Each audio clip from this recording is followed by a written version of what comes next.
명절 설레는 날입니다. 우리에게 은혜를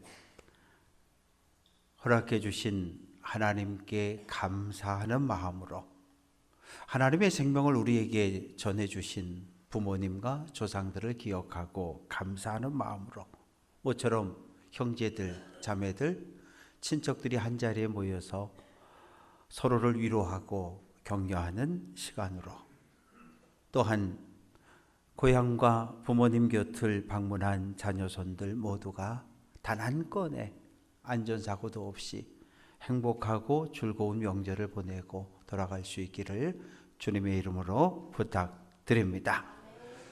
예수님의 고난을 묵상하는 사순절기가 돌아오는 수요일, 제의 수요일부터 시작이 되어집니다. 4월 5일까지 46일입니다. 그런데 주일은 작은 부활절, 그래서 빼요. 그래서 40일 동안 사순절기를 보내게 됩니다. 사순절기를 한마디로 정의하면 금욕입니다. 육식을 먹지 않는 거죠. 그래서 라틴어에 보면 까르네 발레, 까르네 고기요, 발레 안녕, 그런 뜻이에요. 사순절에는 고기를, 그래서 유럽이라든지 전통은 고기뿐만 아니라 심지어는 생선도 먹지 않고 예수님의 고난에 동참하고 묵상하는 그런 절기를 보내왔습니다.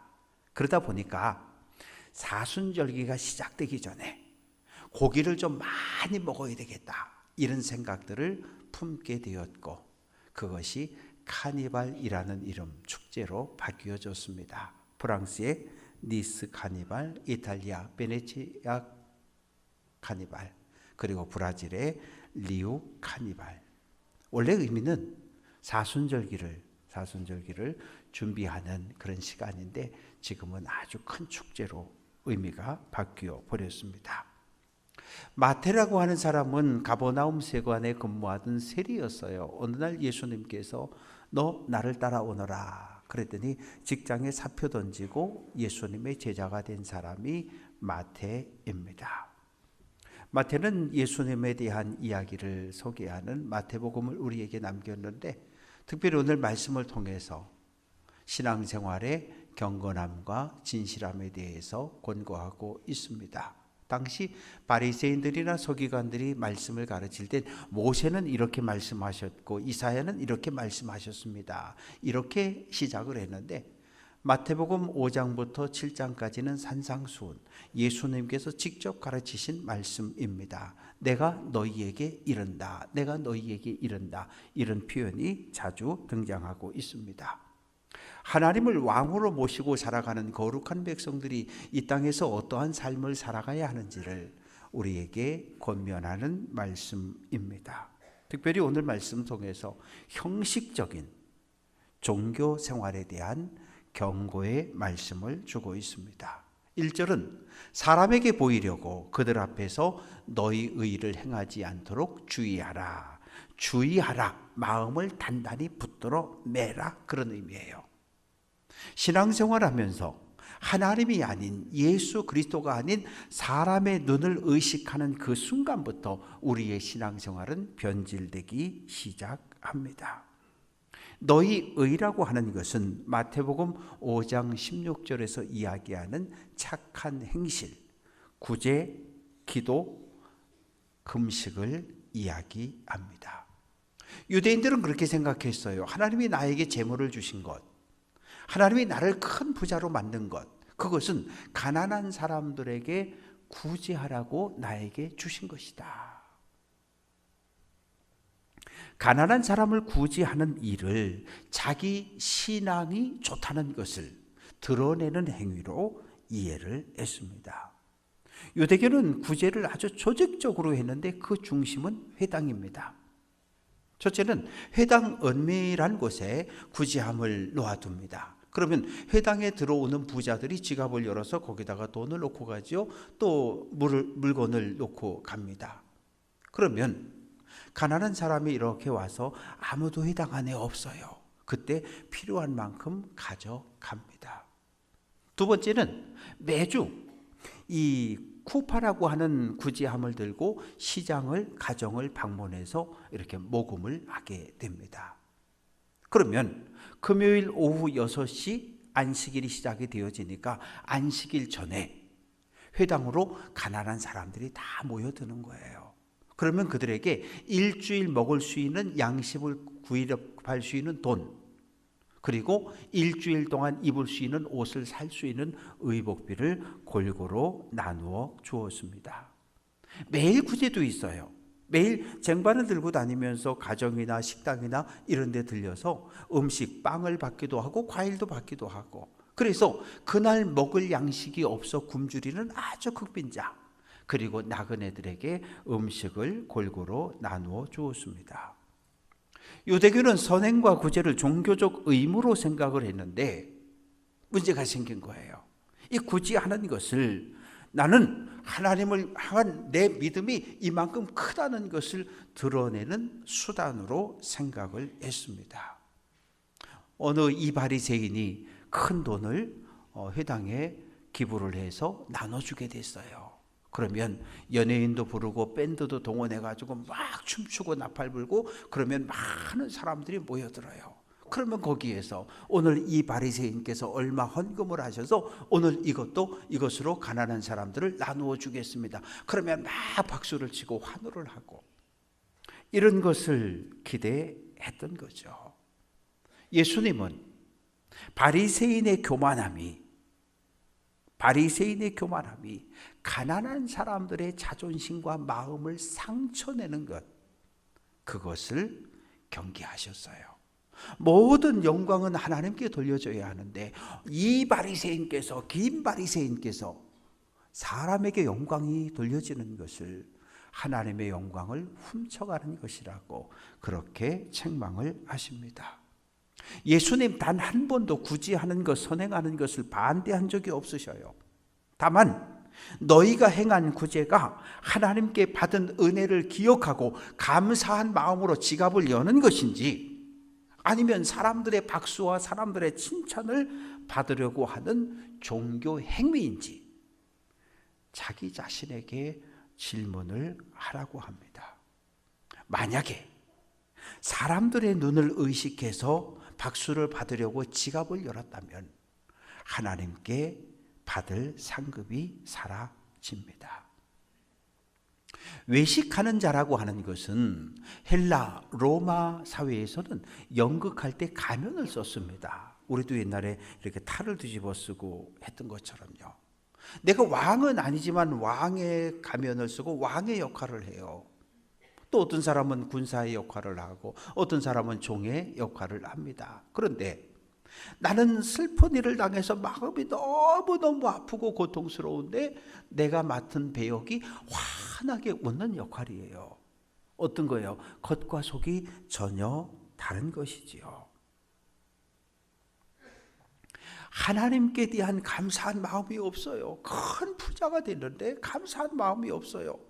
근데 자꾸 사람들이 찾아와서 김 바리새인님 이번에 헌금 좀 하시지요? 기자를 데리고 와서 자꾸 이렇게 얘기하는 거예요. 어쩔 수 없이 지갑을 열어 수표를 꺼내서 나누어주는, 그것은 사랑의 실천이 아니라는 거예요. 자기 자신을 자랑하는 것이고 자기를 홍보하는 행위라고 책망을 하십니다. 3절, 너는 구제할 때에 오른손이 하는 것을 왼손이 모르게 하라. 예수 믿는 성도들의 선행은 바리새인들과는 달라야 된다는 거예요. 막 나팔을 불고 자기를 자랑하는 그거 안 된다는 거예요. 오른손과 왼손은 한 몸에 붙어있는 지체입니다. 오른손이 하는 걸 왼손이 어떻게 몰라요? 다 알지요. 그런데 구제한 것을 나 자신도 잃어버릴 만큼 기억하지 못할 정도로 어떤 기록도 남기지 말고 자연스럽게 행하라고 이야기합니다. 그렇게 할 때 하나님께서 기뻐 영광을 받으십니다. 내 구제함을 은밀하게 하라. 은밀한 곳은 어디입니까? 제가 서 있는 이것은 서치라이트가 비치고 모두에게 공개된 장소예요.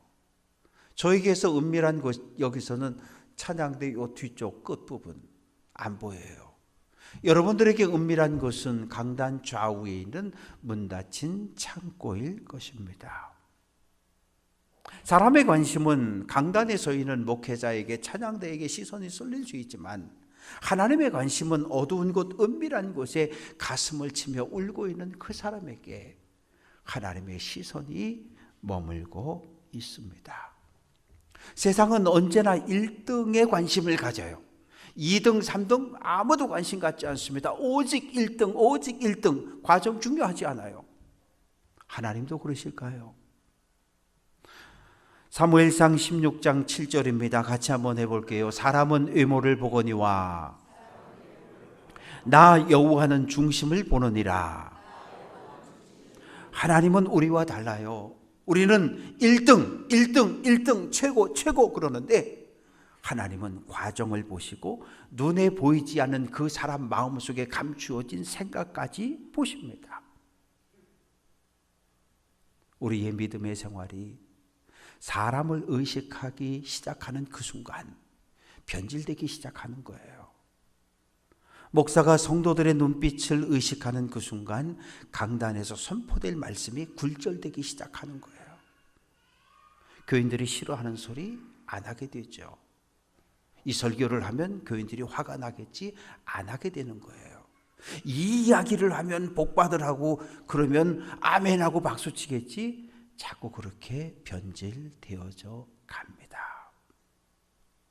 5절 너희는 기도할 때에 외식하는 자와 같이 하지 말라고 경고합니다.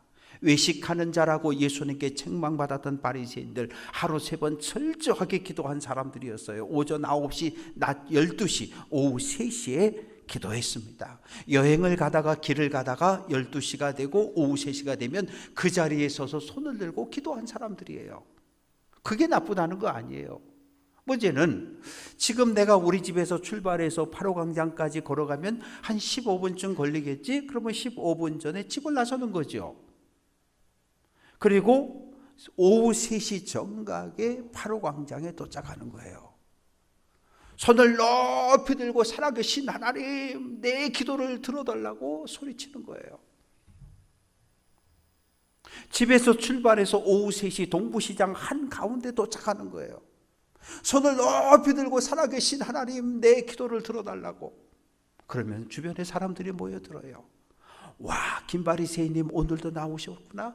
김바리새인님 오늘도 어떻게 저렇게 18개 기도문을 짤짤짤짤 암송하며 기도할까? 기도하는 사람의 마음은 하나님께 대한 감사, 감동이 없는데 그냥 유대교가 정한 18개의 기도문을 그냥 암송하고 있는 거예요. 그럴 때마다 많은 사람들이 주변에 몰려들어서 김바리새님 최고, 김바리새님 최고, 이 소리를 듣는 것, 박수받고 칭찬받는 것을 기대하며 그 시간을, 그 자리를 지키고 있는 거예요. 기도는 하나님을 향한 간절한 기도가 되어야 하는데 화려한 문구로 길게 기도하면 사람들이 나를 존경하고 칭찬할 거야. 사람을 의식하는 그 순간 기도는 형식이 되고 맙니다. 바리새인들은 경건함을 자랑했어요. 내 귀퉁이에 찌치트, 이 술이라고 하는 걸 달았습니다. 흰색과 청색을 섞어서 5매듭을 묶고. 그런데 아주 길게 만들어 달았어요. 멀리서도 사람들이 금방 볼 수 있도록. 이거 왜 다는 거예요? 찌찌트 술을 왜 답니까? 나는 하나님 거룩한 백성입니다. 하나님께서 모세를 통해 주신 율법을 613개의 계명을 날마다 묵상하며 철저히 지키며 삶을 살아가겠습니다. 하나님 거룩한 백성으로 살겠습니다. 이걸 볼 때마다 기억하고 떠올리고 결단하는 거거든요.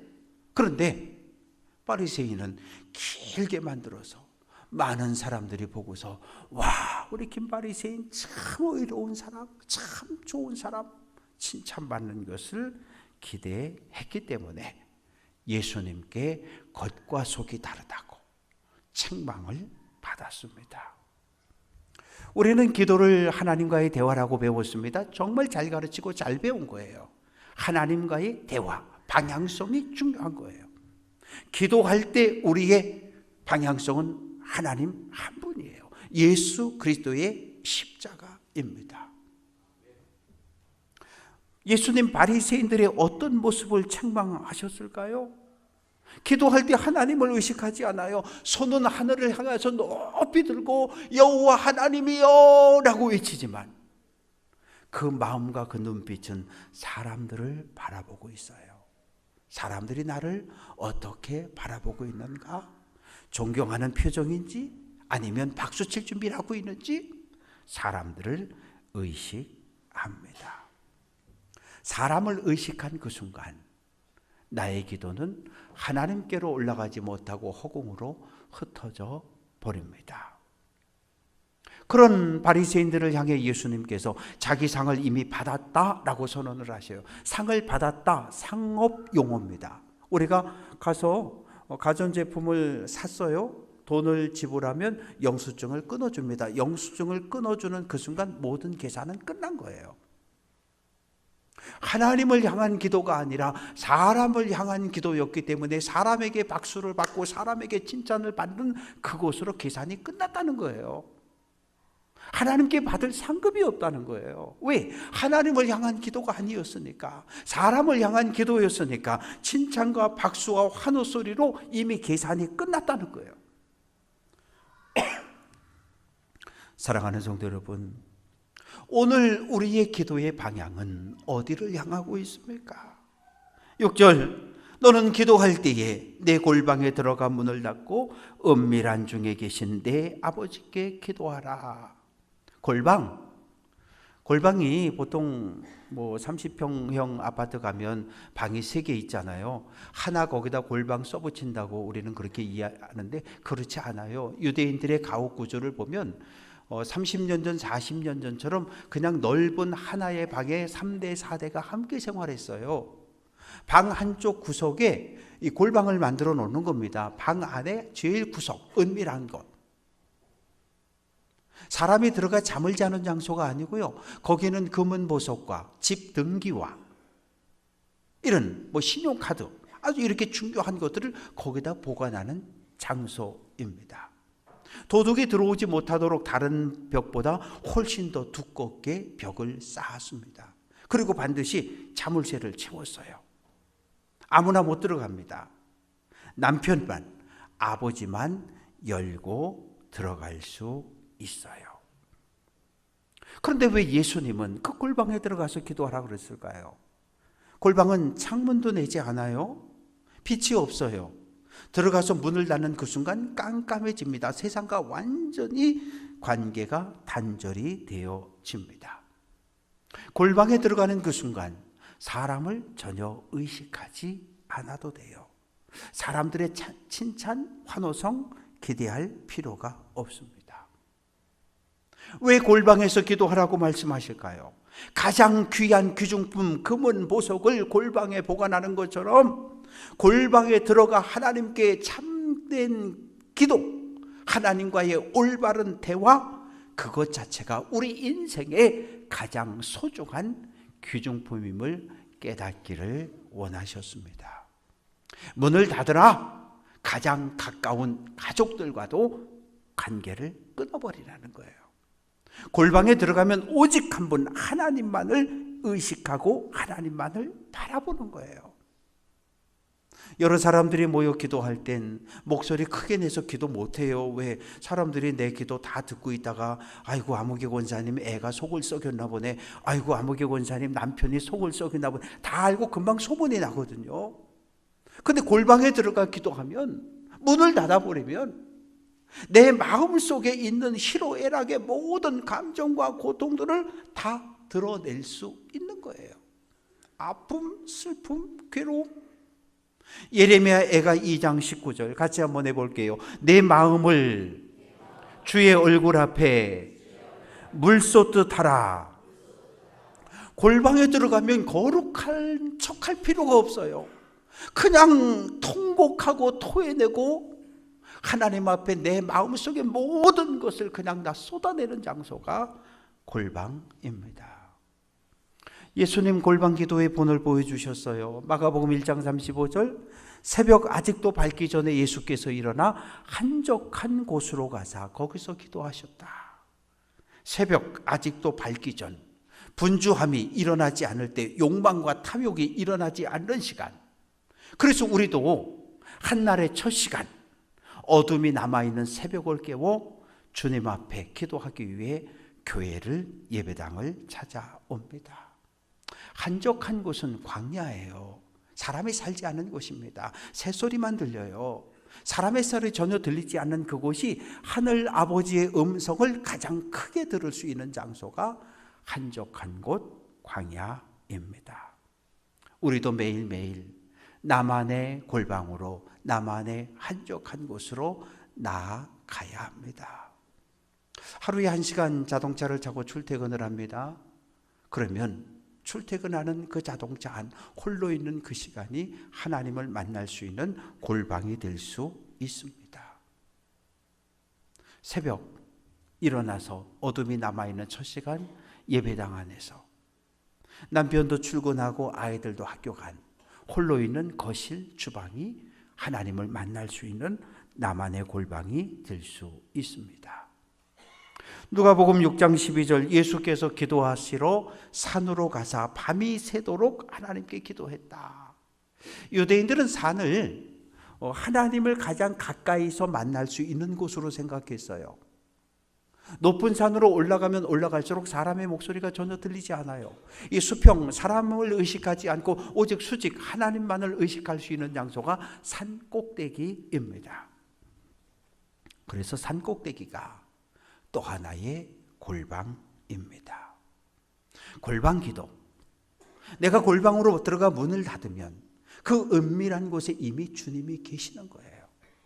내가 광야로 나아가면 그 광야, 새소리밖에 들리지 않는 그 광야에 이미 하나님이 임재해 계신 거예요.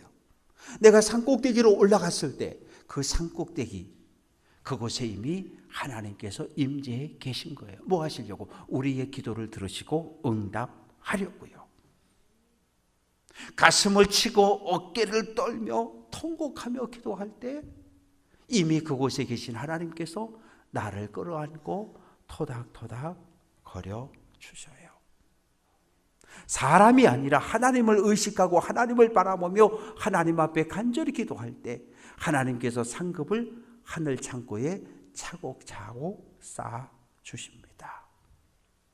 마태복음 5장 48절, 하늘에 계신 너희 아버지의 온전하심과 같이 한번 해볼게요. 너희도 온전하라. 온전하라. 실수, 결점, 단점, 약점 전혀 없는 그런 사람을 이야기하는 게 아니에요. 하나님께서 우리를 하나님의 형상대로 창조한 그대로 창조의 목적대로 살아가는 것을 기대하시는 거예요. 예수님을 믿는다는데 예수님을 믿고 5년 지난 사람, 예수님을 믿고 10년 지난 사람, 예수님을 믿고 20년, 30년, 40년 지난 사람의 말과 행실은 달라야 돼요. 예수 믿고 10년 된 사람보다 예수 믿고 20년, 예수 믿고 30년 된 사람이 예수님의 성품에 더 가까이 가 있어야 해요. 그럴 때 우리가 예수 믿고 싶은 마음이 생겨지는 거예요. 주변 사람들이. 저 인간 저거는 예수 믿기 전이나 예수 믿은 후나 똑같아. 그러면 예수 믿을 필요가 없어요. 하나님이 죽은 하나님이든지 아니면 그분이 아직도 예수를 영접 안 한 거든지 둘 중에 하나입니다. 우리의 믿음은 날마다 성장하고 성숙하고 예수 그리스도를 닮아갈 수 있는 귀한 믿음의 성도들 될 수 있기를 주님의 이름으로 축원합니다. 사랑하는 성도 여러분, 사람을 의식하는 그 순간 우리 믿음은 순결함과 성결함과 거룩함을 잃어버립니다. 하나님께 받은 은혜를 어려운 이웃들에게 흘려보낼 뿐 모든 영광은 하나님께, 나 자신은 낮아지고 겸손해야 합니다. 나만의 골방을 찾아 들어가 하나님 앞에 토해내는 귀한 성도들 될 수 있기를 주님의 이름으로 축원합니다. 사람의 눈, 사람의 시선, 사람의 칭찬과 박수가 아니라 오직 하늘에 쌓여지는 상급을 기대하며 믿음의 길을 달려갈 수 있는 귀한 성도들, 온전한 신앙생활로 모든 영광을 하나님께만 돌려드릴 수 있는 귀한 성도들 될 수 있기를 주님의 이름으로 축원합니다.